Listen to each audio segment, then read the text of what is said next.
Hello everyone, I'm Lloyd Barwick and this is Gin Opinion, and we're really pleased this morning because we're here at last at Salcombe Gin in Salcombe in Devon, and I'm here with Jason Nichols, head distiller, who has kindly given up his time to see us this morning. So thank you, Jason. Welcome to Salcombe Gin. Thank you very much indeed. Got there. Now, you may hear a faint buzzing in the background because the still is actually going.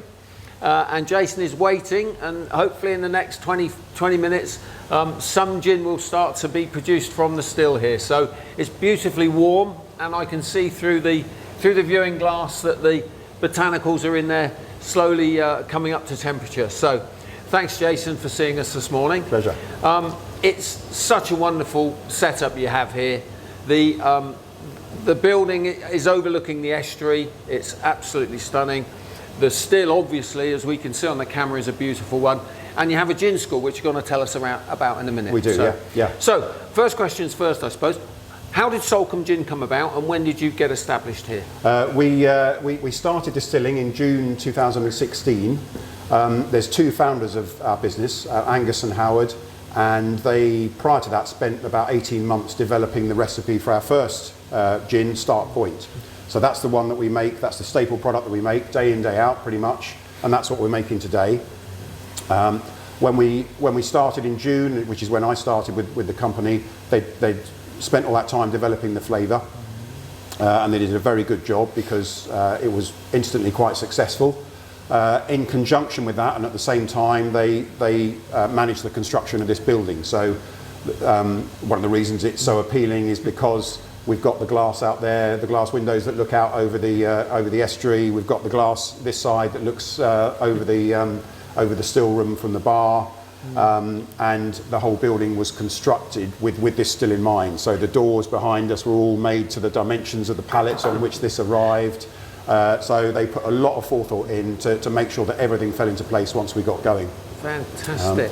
So they learnt their sort of distilling trade, if you like, in Scotland, but they have a strong connection with Salcombe in that they learnt to sail here when they were youngsters, and subsequently became sailing instructors with an organisation that existed in Salcombe at the time, the Island Cruising Club, and they used to be on this site. This was developed from their building, and that has given the name to our still. Providence is the name of it's a Brixham sailing trawler, a wooden 1924 wooden Brixham sailing trawler that lived in Salcombe for 40 years, and it's very close to the hearts of the people of Salcombe, close to the hearts of Gus and Howard. So hence the name of our still is Provident. So they're big into sailing. So there's a strong connection between Salcombe Gin and the sailing community, and and maritime history as well. So Angus was big into researching the history of Salcombe schooners, which were the small copper-bottom ships that were built here in the 18th and 19th century, and they went fast and quick to Caribbean, the Azores, Mediterranean, and further afield, bringing back particularly fresh fruit, citrus particularly as well, and pineapples and spices, etc. So when they were working on the original flavour for Start Point, they had this sort of guidance in their head that they wanted to link in with those, and that's where the recipe started. And that's why we have a sort of dominant citrus and grapefruit flavour, all connecting back to the Salcombe schooners. Yeah. And that connection runs right the way through your range, doesn't it? It does, yeah. We like to keep that theme, connection with the sea. Yeah. Two of our gins are named after lighthouses, sort of navigation points, if you like. And everything smacks of the sea in some way or another. Yeah. Right, and this is your I won't say signature gin, but this is your most well known of your gins. Is, your first gin, probably. So this is the one. To be fair, we're most proud of. It's the one that set us up from the start. As I say, they spent a lot of time developing the flavour, and instantly won lots of awards and gained us sort of recognition beyond our geographical area. So we spread wider in the country, around the country quite quickly. And so this has done a fantastic job for us. So this is Start Point. It is. It's a London dry gin. Yes. Yeah, and it's made in this beautiful contraption. It is. Which you've told me this morning is a 450 litre still. That's right. Yeah. So this produces Start Point. you also have a vapor basket up here. We do, yeah. And you vapor infuse some of your light botanicals in the vapor basket. That's also, correct, yeah. So Start Point Gin, there's 13 botanicals in Start Point. We don't use the infusion basket for Start Point, but for some of the other products we do. If we're using something subtle like rose petals or lavender, then that would go into the basket. All of the ingredients for Start Point, which we're distilling today, are in here already. We talk about it being a citrus-led flavour, so that's the fresh, just the outside of the peel, the zest of lemon and lime and grapefruit. That was peeled fresh this morning, so that went in there. There's the sort of warmer spices and herbs and floral notes, cinnamon, licorice, chamomile, flowers, bay leaves, coriander seed, cubeb berries, and there's orris root in there, and plenty of juniper as well. So yeah, they tend to be more robust ingredients, so they're all in here boiling away now, and that will kick off in about 10 or 15 minutes or so. Yeah, sure. And we have Start Point. It's one of our popular gins in the shop because people know it now. It is becoming a thing amongst the enlightened gin drinkers. Yes. So we get asked for it all the time, and we'll come to your other gins in a moment, but you've just told us that for those people who drink Salcombe Gin, they would be interested to know this is now in a beautiful new bottle, which I'm holding.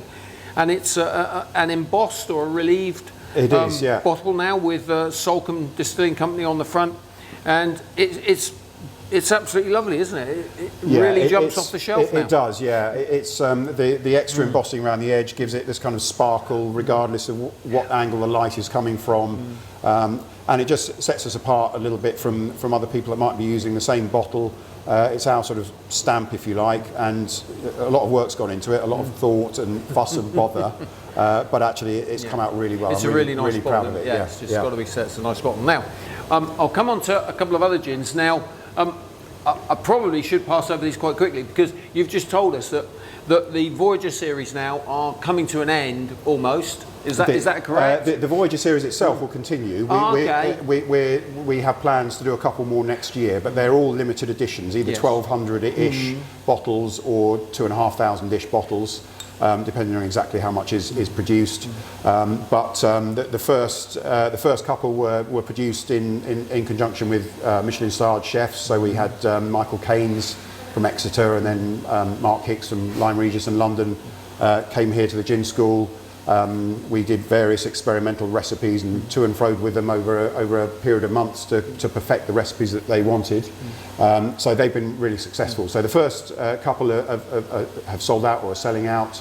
But we've got Still Island Queen we have, and there'll be a couple more next year. So the idea is continuing on with these kind of limited editions that bringing in expertise from outside, so we can work with them to produce gins that they're keen on.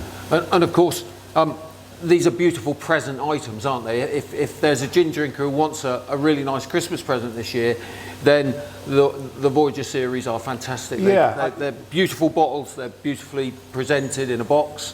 So and they're great gin, obviously, with the association with top chefs and wine producers. Yes, yeah. So we're very proud of them. They do stand out on the shelf.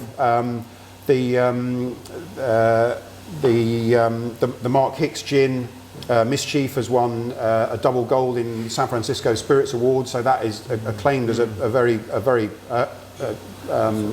real stands high out. accolade, isn't it? It is, yeah. In the gin world, but the bottle as well, the packaging has won international awards too. So there's lots of work gone in it on all fronts. They're beautiful. They are absolutely beautiful. And a gin that we tried recently that you have here today is your newest. It is, Rose Saint Marie, which you've just told us is a lighthouse, the same as Start Point, obviously. Yeah. So another association with the sea and with Marseille, is it? It's the lighthouse at Marseille, that's correct, yeah. And it continues our sort of link with the sea. I have a big thing about lighthouses myself, so I'm glad we chose that name. Yeah. And it's fair to say it sort of sits somewhere between modern, more commercial pink gins and traditional gin. There's no extra sugar added in there, which is quite significant for us. We don't like adding extra sugar after things have been distilled. So it's still considered to be a dry gin, but it does have a sweeter flavour. So, but that sweetness comes from the ingredients, strawberries, rose petals, etc., to give it that sweetness rather than relying on adding lots of sugar afterwards. Right, and it does have a little bit of colour. It has a little beautiful pink colour. So is that from the infusion of the strawberries after distillation? Exactly, yeah. So there's strawberries in there, and it's given it a subtle flavour, a subtle colour, rather than being anything that's too intense. Maybe it doesn't stand out enough, but it's what we wanted. It reflects the gin that's in the bottle.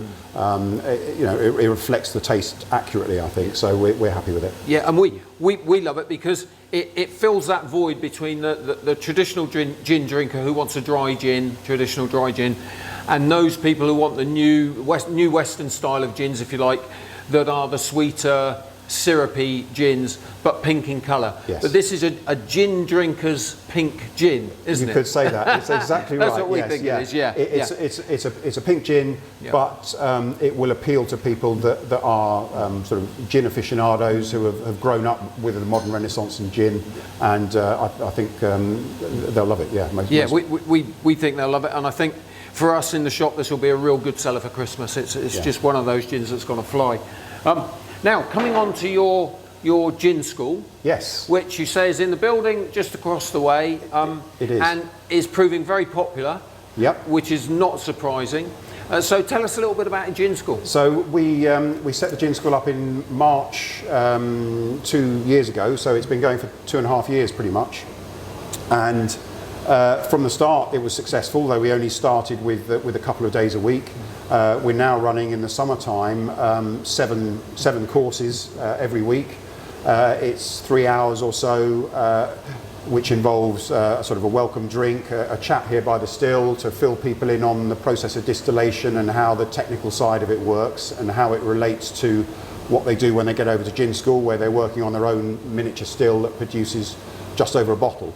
So they get full control over all the ingredients. We just poke our noses in at appropriate times to make sure they're on the straight and narrow, such that at the end of the afternoon everyone ends up with something that you'd be happy with if you bought it in a shop or were served it in a bar. So good quality gin all round, but they get creative control. There's 80 odd ingredients over there to choose from, and they make enough for their one bottle plus 2 or 3 or even 4 measures extra, which they bring back to the bar.